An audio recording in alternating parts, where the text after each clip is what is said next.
मन को तर कर देता है, वो मंत्र रहता है। ओम नमो भगवती माँ बोले। सभी आप लोगों से हाथ जोड़ के वंदना करता हूँ।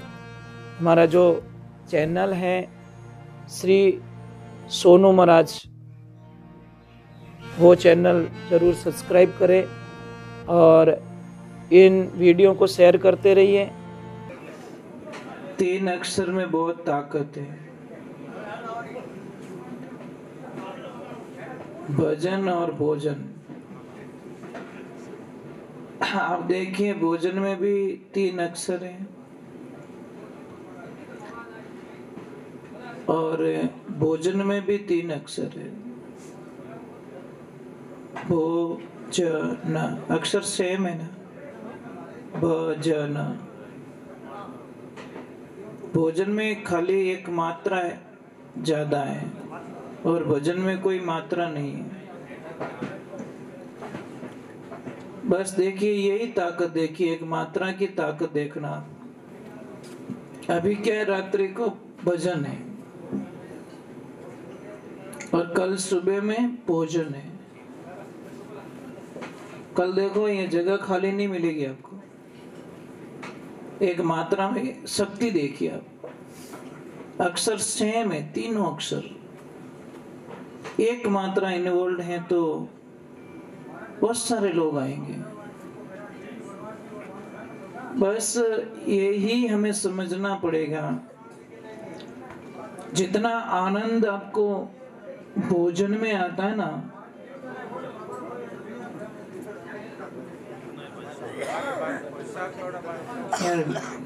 यार लड़े या को रोक ही नहीं सको। पहली बात री में कट लूण पत्तो नेक दियो नहीं, खाता ही रही जाओ। यहाँ से जिन वास्ते के एक तो रसोईया ने कदी नहीं छीजोणो, एक गाड़ी रा ड्राइवर ने नहीं छीजोणो। हाँ की टेमरा रेस दबाए दे, न्यूट्रल कर दे गाड़ी के ले लेती जा। रसोईया ने छीजो तो वो किन टेमरा किन की चीज डाल दे मां, या तो मिर्चा पत्ती ने दी तो ही खावा नहीं सका। ये थोड़ा आनंद की बात हो गई। हमारा जीवन का लक्ष्य क्या है, हम दुनिया में क्यों आए, हमारा मेन उद्देश्य क्या है। अगर ये बात समझ में नहीं आती तो कोई मतलब नहीं है, सत्संग का अर्थ नहीं है। हाँ लाओ ठाको थे ठाको गणी बेटा, क्या करे महाराज इतनी बेगी मत लाओ, सुबह जिमे। उन्होंने कहो कि थोड़ा सा या तो थोड़ा तपेलो पड़ने ले जाओ उन साइड में थोड़ा जगह, क्या बोलिए बिना वही काम नहीं रहे महाराज। भीमी बोल नहीं पड़ी वे इतना मस्ती में है कि इन चीज को लेन ही नहीं। हमारी जगह सही है, पापा की जगह सही है। हाँ नहीं सही बात है। सत्संग में अलग अलग प्रकार के लोग आते हैं, कनिष्ठ, मध्यम और उत्तम। कनिष्ठ क्या करता है, सत्संग का नाम लेते तो विचार करता है कि मैं जाऊं कि नहीं जाऊं, जाऊं कि नहीं जाऊं। मध्यम क्या करता है, रवाना होने का मन तो करता है अपना, फिर विश्राम कर देता है, चलो ना सुबह जाएंगे। और उत्तम क्या करता है, हाँ देखो कितना शांति हो गई, एकदम शांति। पैसा पासो चालू मत कर जवा। तो उत्तम क्या करता है, सत्संग का नाम लेते ही उसको वैराग चढ़ता है, नहीं मुझे जाना है, नहीं मुझे जाना है। कई लोगों को देखो मेले का नाम लेते ही उनको बहुत अच्छा लगता है, कई लोगों को फिल्म का नाम लेते ही अच्छा लगता है, और कई लोगों को सत्संग का नाम लेते ही अच्छा लगता है। इंसान सारे वही है। एक परिवार में देखना, एक को फिल्म अच्छी लग रही है, एक को भगवान के भजन अच्छे लग रहे, तो घर में लड़ाइयाँ यही तो होती है। टीवी पे यही तो लड़ेगी। कोई तो कहता है रामायण आ रही है, रामायण निकाल यार, तो दूसरा वाला रिमोट लेके निकाल देता फिल्म। ये हो गया झगड़ा। मतलब छोटी सी बात से, एक को फिल्म अच्छी लग रही, टीवी एक है, एक को फिल्म देखनी, एक को रामायण देखनी है। तो ये भाषाएं हमें समझ में आनी चाहिए कि हमारा जीवन का कल्याण किससे हो सकता है। आप देखना, चाहे कोल्ड ड्रिंक पी लो, चाहे लस्सी पी लो, चाहे जूस पी लो, आखिर में जो प्यास होती है ना, वो पानी से बुझती है। मूल तत्व पानी है। आप लस्सी पी के प्यास नहीं बुझा सकते, जबकि वो लिक्विड है। आप कोल्ड ड्रिंक पी के नहीं बुझा सकते प्यास, जबकि वो पानी जैसे ही लिक्विड है। आप जूस पी लीजिए, कुछ भी पी लीजिए, आखिर में पानी पिएंगे ना। आप ट्राई करके देखिए, मूल तत्व जब आपको मिलेगा ना, बड़ी शांति मिलेगी। 5 पकवान बने हुए आपके सामने, पूड़ियां हैं, सब्जी है, सारी चीजें, मिठाई, अच्छी सी मिठाई है, काजू कतली है, परंतु वहां पे भी सारी चीजें आपके सामने पड़ी है, और किसी एक बंदे ने आवाज लगा दी कि रोटी, तो आप तुरंत बोले भाई भाई भाई इधर, रोटी वाला है तू इधर आ, ले, तेरे सामने इतनी चीजें पड़ी है, मिठाई पड़ी, काजू कतली पड़ी, वो पड़ा, पकवान पड़ा, पर रोटी का नाम लेते ही आपका ध्यान रोटी की तरफ जाएगा, क्योंकि मूल तत्व क्या है? रोटी है। ऑटोमेटिक हमारा 2 रोटी होती तो मैं आराम से जिम लेता, इतनी चीजें पड़ी तो आराम से अभी भी नहीं जिम रहा है, क्योंकि ये दिखावा, ये क्या मेकअप है। जो ये पकवान होते हैं ना, इसको हम मेकअप कहते हैं। और थोड़ी देर बढ़िया लगे, પછી કઈ કે માર ગેસ ઘણો બને, ગેસ બને કઈ ખાયો अलग अलग, तू तो थोड़ो खाटो पी लियो, थोड़ी लस्सी पी ली, थोड़ो मिर्ची वड़ो खाई लियो, थोड़ो रसगुल्लो खाई लियो, वेंगर जैन फाइटिंग री मायने वो तो के तू हट कहीं करे, वो के तू हट कहीं करे, ए लड़ी जन પછી के मारे गैस घणो बने, गैस कई धारे बम वाणी देख जे तू। ये दिखती बात है भाई।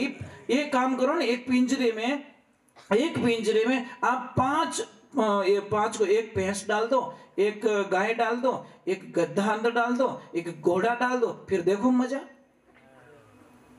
कितनी लड़ाइयां होगी। तो उसको देख के हमें पता नहीं चलता कि ये इनके कॉम्बिनेशन नहीं बैठ रहा है, तो मेरे पेट में अलग अलग चीजों का कॉम्बिनेशन कैसे बैठ सकता है? नहीं हो सकता है। ये जबान का स्वाद के कारण हम लोग 80% लोग बीमार हो जाते हैं, और बीमारी का मूल कारण क्या है? खानपान। अब खानपान शुद्ध रखिए।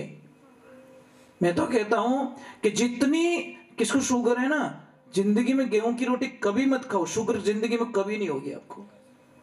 अब बोले महाराज भूखा मरा कहीं करो, अरे भाई बाजरे की रोटी खा लो, जौ की रोटी खा लो, ज्वार की रोटी खा लो, वो तो चीजें खाते नहीं हम लोग। गेहूं का फुलका थने फुलको बना दी। हाँ सच बोल रहा हूं, आप गेहूं की रोटी छोड़ दीजिए। दूसरी नंबर, दूध छोड़ दीजिए। 2 चीज छोड़ दिए, आपकी शुगर की बीमारी जड़ से खत्म हो जाएगी। कोई दवा लेने की जरूरत नहीं है, इंसुलिन लेने की जरूरत नहीं है, आपको टेबलेट लेने की जरूरत नहीं है। परंतु नहीं, बहुत तो नहीं छूटे, थोड़ी थोड़ी तो कण खाओ चाहे मन खाओ, बात तो हो गई ना। पर समझौता कोई नहीं करना चाहता, पैसे दे देंगे, बीमार हो जाएंगे, तो हमारी जिंदगी को समझनी पड़ेगी हमें। हमारा जीवन क्या है? ये शरीर है ना प्रभु, कहीं मार्केट में तो नहीं मिलता ना, नहीं मिलता। सारी चीजें भौतिकता की जो दिखने वाली चीजें, रजाई फट गई दूसरी ले आओगे, बत्ती फूट गई दूसरी ले आओगे, कपड़े फट गए दूसरा ले आओगे, ये बॉडी कहां से लाओगे आप? ये शरीर कहां मिलता है? और जिन कहीं सूतो अचेत नींद में, अरे मृग सब खेत उजाड़े, बड़ी मुश्किलों खेती पाके, यानी तो क्यों बिगाड़े? 5-25 मृगणी ये तो चिड़िया धाड़े, चेत सके तो चेत बावरा, नहीं तो तने जड़ा मूल सुई पड़े। कोई नगरी के राजा थे, उसी नगरी के बाहर कोई संत महात्मा आए, और संत तो बस अपनी मर्जी के मालिक होते हैं महाराज।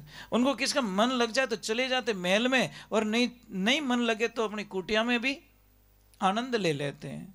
इसलिए तो किसने लिखा, वाह वारे मौज फकीरा की, वो परवाह नहीं करते अमीरा की, वो वारे मौज फकीरा की। ये फकीर आदमी की मौज यही होती है। मैं क्या होता है फकीरों के पास में? क्या होता है? अंबर ओढ़ना भूमि पतना बीच मसाना सोई, ये भूत पलीतरा शंका नहीं मानी, नहीं हसे नहीं रोई, फकीरी निर्भय पड़ा निर्मोही। क्या है फकीर आदमी के पास में? तो महाराज भगवान की ऐसी लीला होती है, राजा को पता चल जाता है कि कोई संत महात्मा पधारे हैं, तो राजा ने विचार किया कि संत महात्मा को लाना है, अपन लाए कैसे यहां पे?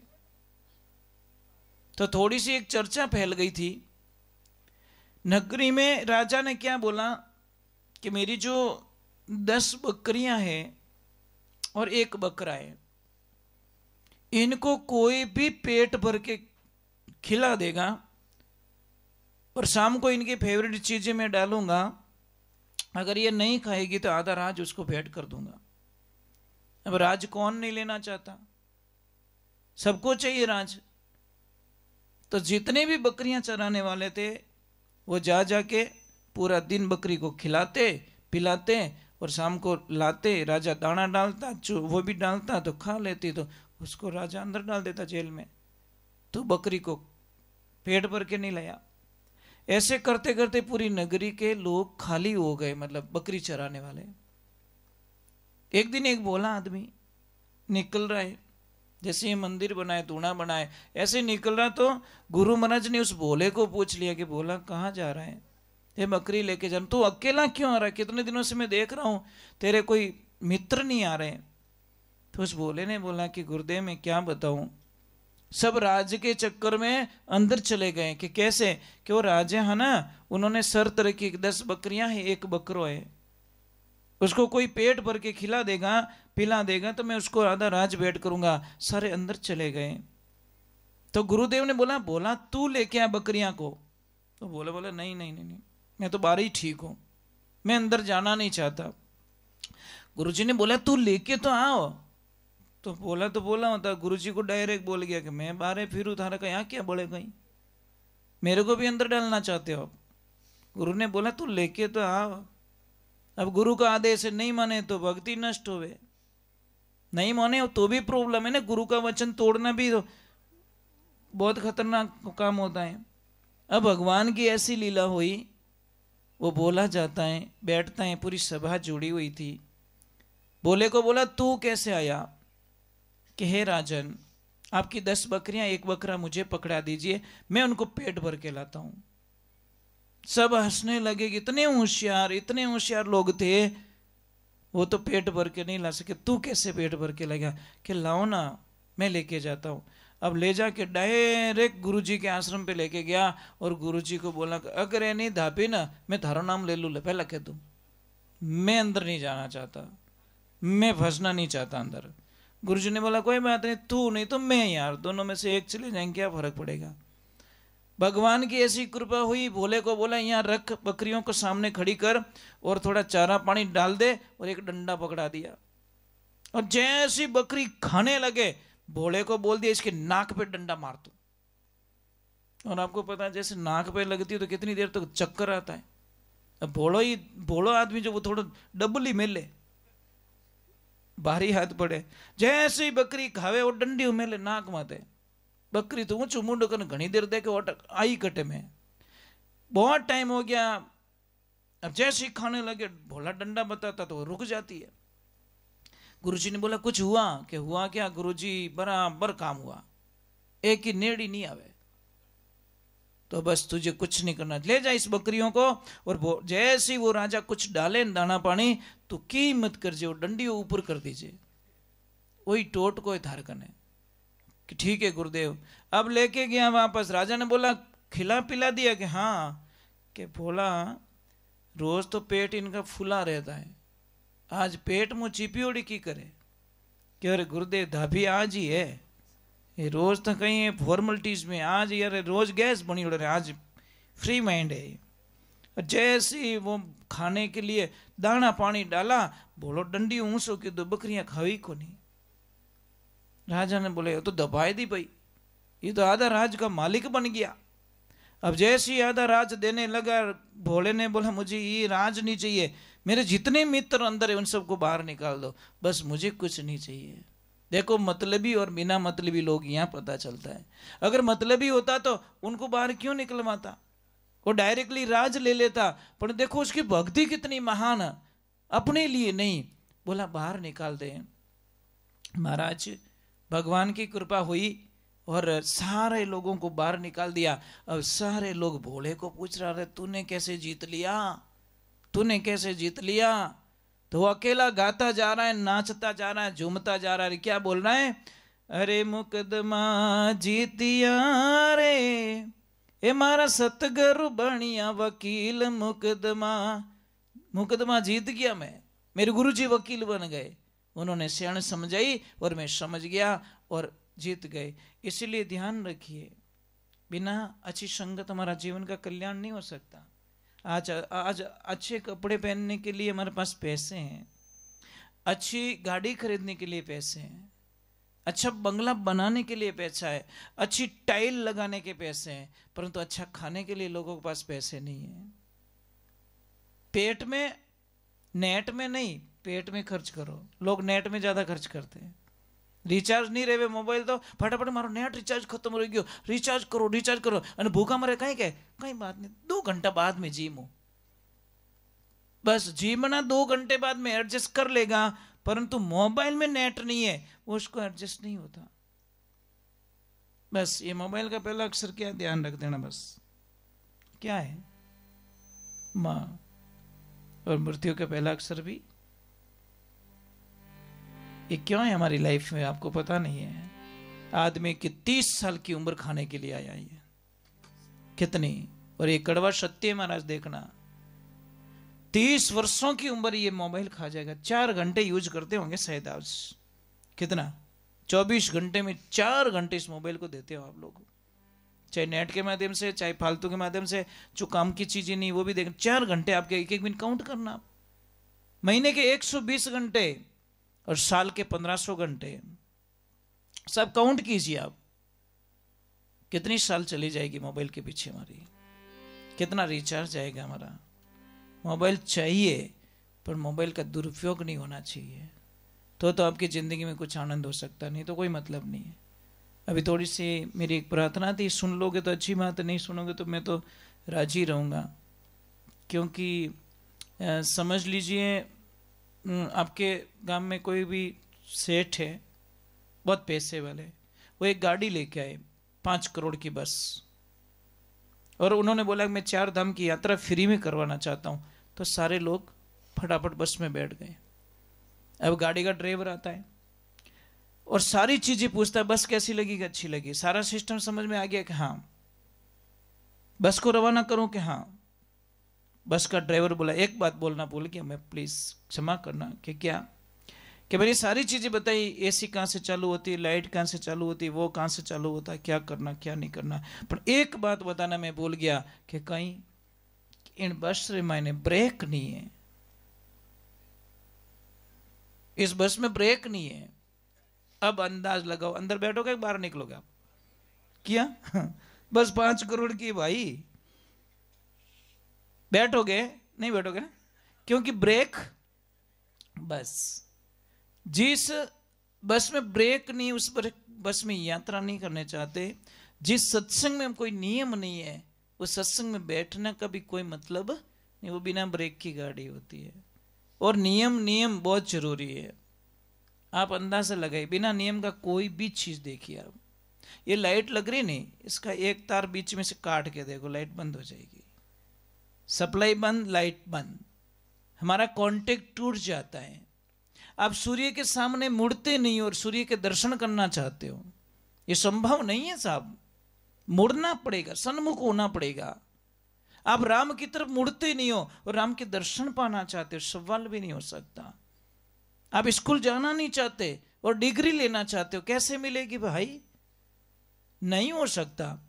तो आपसे हमारी विनंती है, थोड़ी सी आपको तकलीफ दूंगा, थोड़े आप लोग नाराज भी हो जाओगे मेरे पे, कोई दिक्कत नहीं, संतों पे ऐसे नाराज लोग होते ही रहते हैं, हमारा जीवन ऐसा ही होता ना, समझदार तो नहीं होते हैं।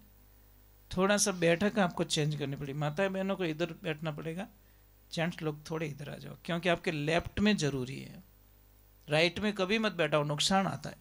आप ट्राई करके देख लो, चाहे यात्रा हो, चाहे खेत में हो, चाहे घर में हो, चाहे भोजन करते हो, आप लेफ्ट में बैठाइए। नहीं थोड़ी तकलीफ दे रहा हूँ, इसीलिए मैं पहले क्षमा मांग लिया, नहीं तो मैंने हाका करो बार कि ए महाराज मैंने भोड़ा पड़िया, पर क्या करे महाराज, नहीं आप तो बैठे रहो, आपको तो ऊंचो हाथ करना,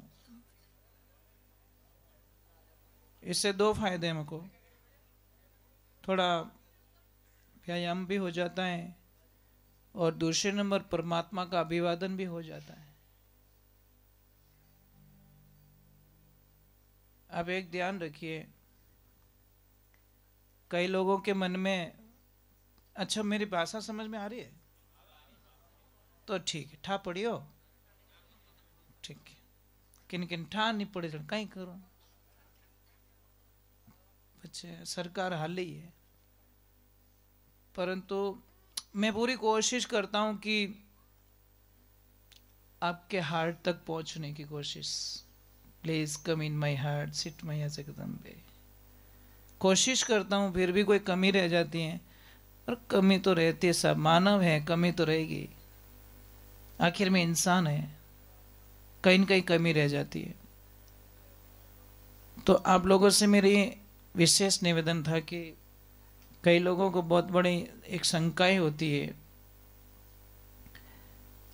सत्संग हम भोजन क्यों करते हैं? हमारी भूख मिट जाए। पेट की जो अग्नि है ना, भूख का मतलब क्या है?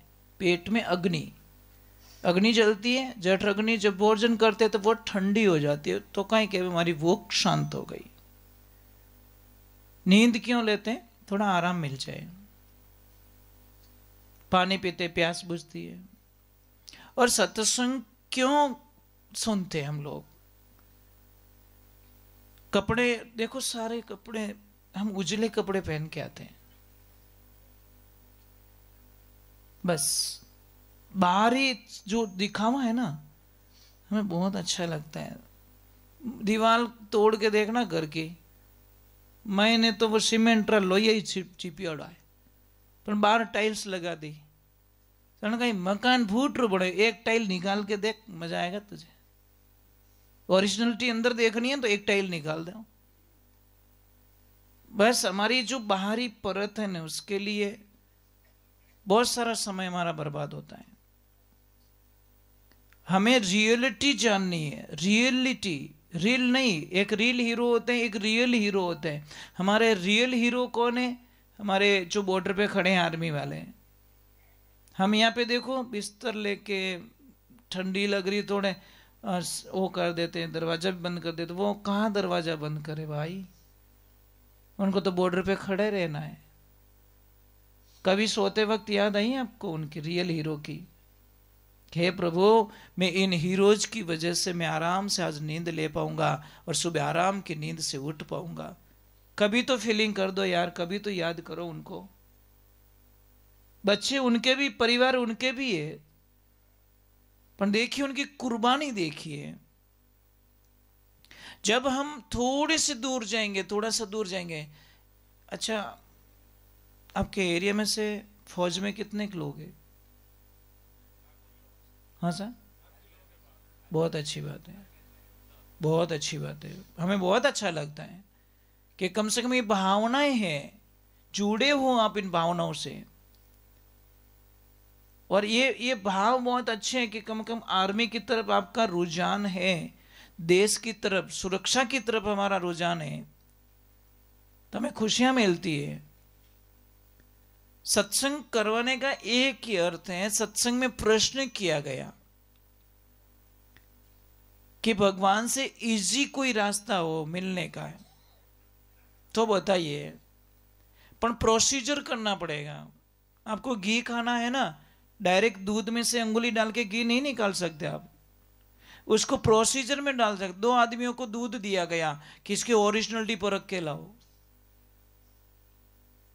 एक तो गया दूध की डेयरी पे, फैट देख के आ गया कि इतने फैट आ रहे। दूसरा बोला कि 2 दिन का मुझे टाइम चाहिए। उसने दूध को गर्म किया, नॉर्मल लेवल पे लाया, जामुन डाला, दही बनाया, फिर मंथन के माखन बनाया और घी बना के बोला कि ओरिजिनल ये था। इसमें 30 लीटर दूध था, 29 लीटर गायब हो गया, 1 किलो घी बना इसका। ओरिजिनलिटी ये थी। और सत्य ये है, अब घी को वापस कोई दूध तो नहीं बना सकता। और दूध, घी की ताकत देखिए आप, ताकत देखिए आप। 1 किलो घी लीजिए, कोई कढ़ाई में डाल दीजिए और 500 लीटर उसके ऊपर दूध डाल दो, वो आके ऊपर बैठेगा। बोला तुम्हारी औकात नहीं है अभी कि मुझे नीचे की उस परत में डाल सको, मैं बैठूंगा तो ऊपर। यही जगत और भगत का विवरण है महाराज, यही है। जो समझ जाता है वो वहां तक प्रोसीजर में तो आपको जाना ही पड़ेगा। हम सत्संग सुनना नहीं चाहते हैं, ध्यान करना नहीं चाहते। मैंने कई लोगों को प्रश्न करता रहता हूँ कि आपने दीक्षा किस किसने ली, बहुत सारे लोग ऊपर हाथ करते हैं, मेरे गुरुजी है, मेरे गुरुजी है। फिर वापस प्रश्न करता हूँ कि गुरु मंत्र किसको किसको याद है, तो शायद 70% लोग हाथ ऊपर नहीं करते। फिर वापस बात करता हूँ, बोलता हूँ कि भाई गुरु मंत्र याद है तो जप कौन कौन करता है, तो फिर 2% ही लोग ऊपर हाथ करते हैं, 98% फेल हो जाते हैं। आप कोई भी पौधा रोप के देखिए, पानी मत डालो, वो सूख जाएगा। आप गुरु मंत्र लिया, उसको जप नहीं कर रहे हो, मैंने बोला ना, रिचार्ज नहीं कराया तो मोबाइल कोई काम का नहीं है। भले 5 लाख का है मोबाइल है आपके पास, अपना उसमें रिचार्ज नहीं है तो डब्बो लेन फिरो भी नहीं, मारे मोबाइल है अपन टावर आई को नहीं, कहीं टावर मैंने रिचार्ज को नहीं करियो। तो गुरु मंत्र, मंत्र मंत्र इस शब्द को समझो, मन को तर कर देता वो मंत्र रहता है। ओम नमो भगवती माँ बोले प्रक्रमाय मनोविलास, तो मन स्तंभ कुरु कुरु स्वाहा, इस मन को इतना प्रफुल्लित कर देता है, उसको कहते हैं गुरु मंत्र। पर एक बार उसके करीब जाके देखिए, अरे भगवान तो बहुत इजीली मिलते, इजीली, परंतु आपको वो रास्ता पता नहीं है। इसलिए भगवान आपको पता है कि भागवत जी में एक कथन आता है, जब भगवान कृष्ण भगवान समझाने के लिए जाते हैं कौरवों को कि भाई युद्ध मत करो, लड़ाई का कोई मतलब नहीं है, 5 गांव दे दो और बात खुद खत्म करो। ये समझाने के लिए आने वाले थे कल, और आज का प्रोसीजर विदुर जी को पूछा गया कि विदुर जी आप अपनी नीति क्या कहते हो, आपका विचार क्या कहता है, हमें क्या करना चाहिए। तो विदुर जी ने डायरेक्ट धृतराष्ट्र को बोला कि दुर्योधन है ना, ये तुम्हारे पूरे वंश का विनाश कर दे, ये नाग है नाग, इसको बाहर निकाल दो, नहीं तो तुम्हारे पूरा वंश का विनाश कर देगा। ये बात दुर्योधन ने सुन ली कि काका रोटी हमारे खाते हो, भोजन हमारे खाते हो, नौकरियां करते हो, मेरी निंदा करते हो, चले जाओ यहां से। विदुर काका बड़े खुश हुए मन ही मन कि इन दुष्टों के जाल से निकलूं। जैसे ही गए घर पे, विदुरानी जी बोले कि आप इतने नर्वस क्यों लग रहे हो। कि विदुरानी, एक तरफ मुझे बहुत खुशी है और एक तरफ बहुत दुख है। कि क्या, कि एक तो उन दुष्टों से छुट्टी मिल गई इसलिए बहुत आनंद में हूं मैं, बहुत खुशी है मुझे, पर दूसरी दुख भी है मुझे कि एक दिन बाद में छुट्टी मिलती। कि क्यों, कि कल कृष्ण आने वाले हैं, उनके दर्शन हो जाते, उनसे भेंट हो जाती तो मन को बड़ी शांति मिल जाती। ऐसे बोलते बोलते विदुर काका के मन में आंखों में आंसू आ गए कि मेरे कृष्ण से नहीं मिल पाऊंगा मैं, कितना अभागा मैंने जीवन को निकाल दिया और लास्ट टाइम मुझे अलग कर दिया। एक दिन और देते मुझे, सिर्फ एक दिन, और फिर दूसरे दिन मुझे निकाल देते वहां से, पर मुझे एक दिन पहले निकाल दिया गया। अब देखिए विदुरानी जी का विश्वास, वो क्या कहती है कि चिंता मत कीजिए, आएंगे मेरे प्रभु, मिलेंगे हमसे। अब सेकंड डे जब आते हैं भगवान, और दुर्योधन पूरे सज धजक के भगवान को रथ में ले जाना चाहता है, इस रास्ते ले जाना चाहता है। भगवान बोलते नहीं, इस रास्ते नहीं चलूंगा, मैं इस रास्ते चलूंगा। बोले भगवान उधर तो रास्ता सही नहीं है, सजावट इस रास्ते की है, श्रृंगार इस रास्ते पे किया हुआ है, तैयारियां इस रास्ते पे की, नहीं मैं इस रास्ते जाऊंगा। देखिए भगवान कहते कौन नहीं, इस रास्ते कैसे जा रहे हैं, क्योंकि विदुर जी का घर इस रास्ते पे पड़ता है। वो डायरेक्ट नहीं बोले कि विदुर काका इधर रहते, पर उन्होंने बोला नहीं मुझे इस रास्ते जाना है, और भगवान इस रास्ते का ही जिद कर गए। और जैसे ही सारे तापड़ कर रहे, नाच रहे, बाजे बज रहे, विदुर जी विदुरानी जी ऊपर खड़े महल के अंदर, उन्होंने बोला थोड़ा फूल बरसा देंगे, हमारा कामना पूरी हो जाएगी, हम कृष्ण को देख लेंगे बस। और जैसे ही उनके महल के कक्ष गए, उन्होंने रथ रोका दे, डायरेक्टली बोल दिया कैसे हो विदुर काका। कौन कहते भगवान नहीं सुनते, सुनने वाला तो चाहिए। इसलिए कहते हैं ना, भाव के भूखे हैं भगवान। हाँ, भाव ही एक सार है, जो बजते मुझे भाव से उसका बेड़ा पार है। अब भाव से जाइए भगवान के पास में। कोई भी मंदिर जाइए, मंदिर ये मत देखिए मंदिर छोटा ये बड़ा, ये दो देखना बंद करो।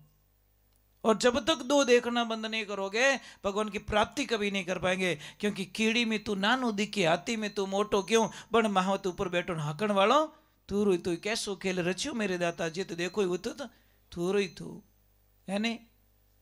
नर नारी में दो दिखे, नर नारी में एक विराजे, दो दुनिया में दिखे क्यों, टाबर होकर रोवन लागो राखण वालो तू रो तू, कैसो खेल रच्यो मेरे दाताजी देखो तो रोई तो। ये भाव रखिए। आप ये मत सोचना इतनी सी मूर्ति में क्या है, वहां तो मूर्ति बहुत बड़ी है उसमें भगवान है, ये भूल कर देते हैं।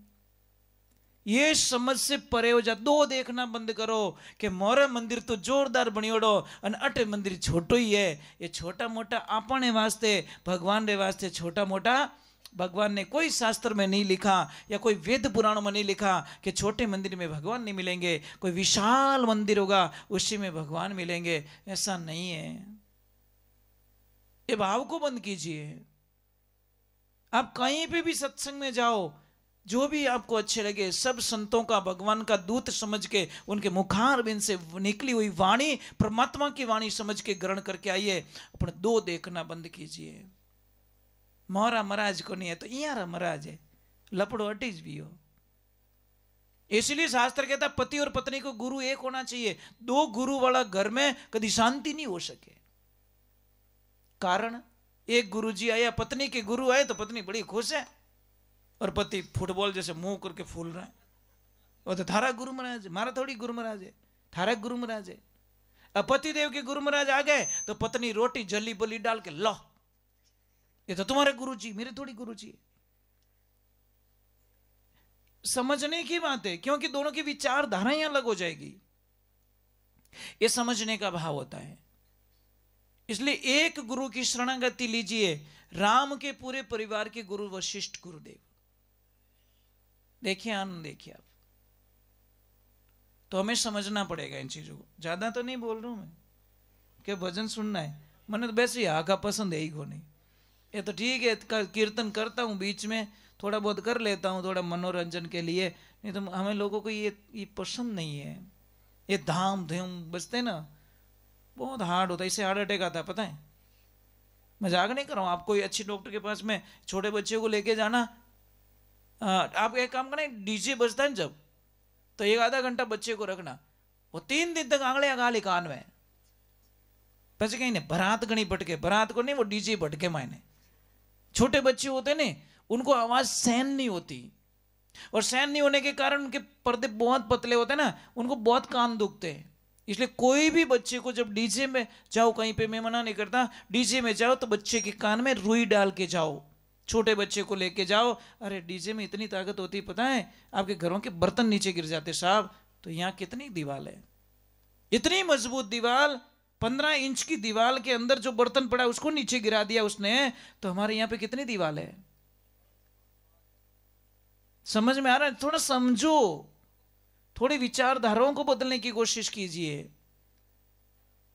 शांति, मैं तो इतना मानता हूं, ठहरे हुए पानी में अपना चेहरा देख सकते हो, चलते हुए पानी में चेहरा नहीं दिखेगा।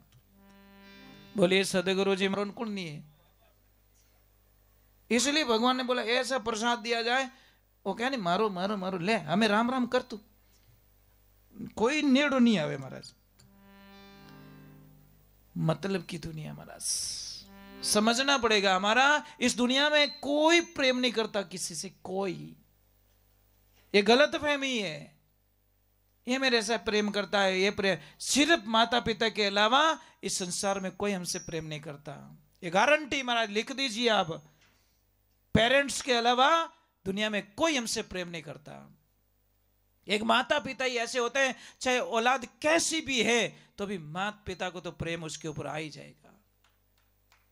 और एक ट्राई करके देखना, जो अणकमाऊ से अणकमाऊ बेटा है ना, उसको भी सबके सामने मां डांट लेगी, जा तुझे खाना नहीं मिलेगा, और वही मां रात को 12 बजे छाने छाने ले जाने मैंने रोटी खिलावे महाराज, उसको मां कहते हैं।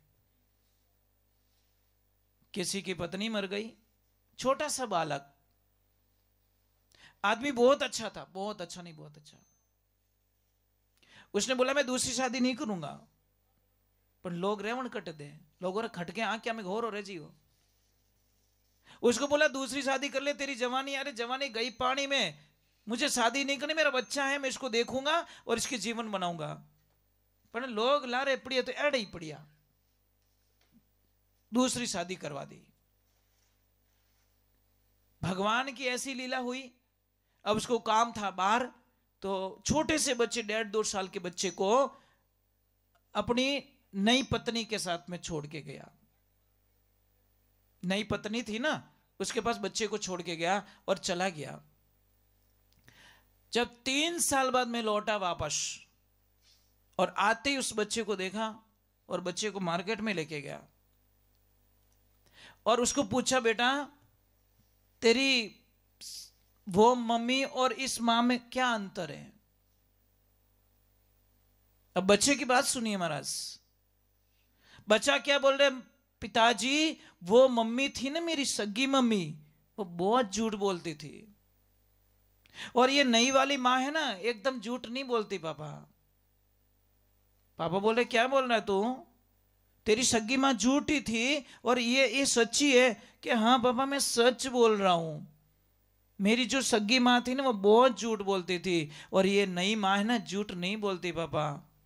कि वो कैसे?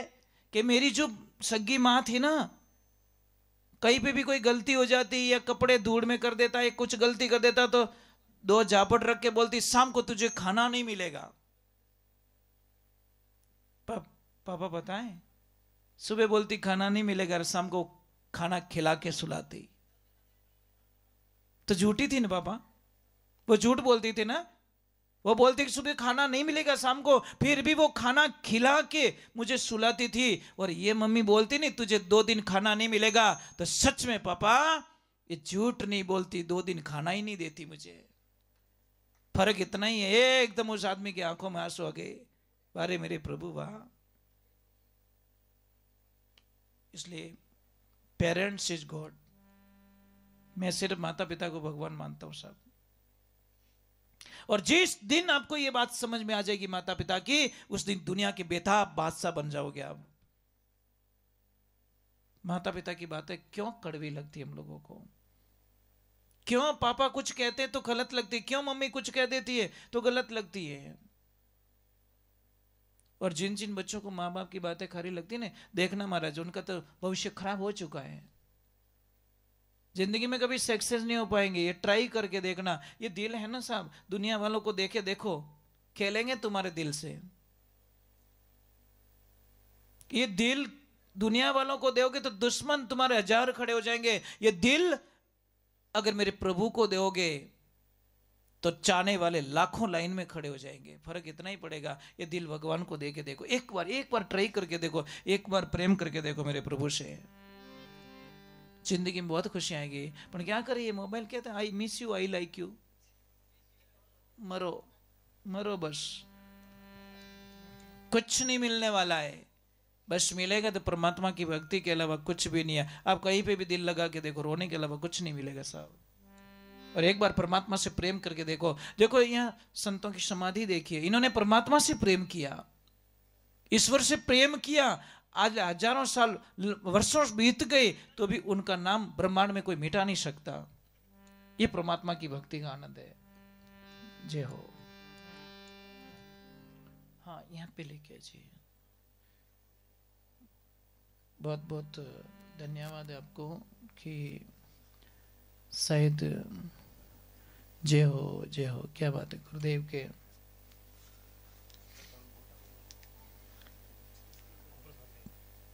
पेंटिंग करने वालों को भी बहुत बहुत साधुवाद है। बनाने वाला दिल से बनाए ना, इसलिए नहीं ऊंच रही है, भाव से बनाया। जी हो। देखो अभी संत महात्मा की बात हुई और गुरु जी की तस्वीर सामने आ गई।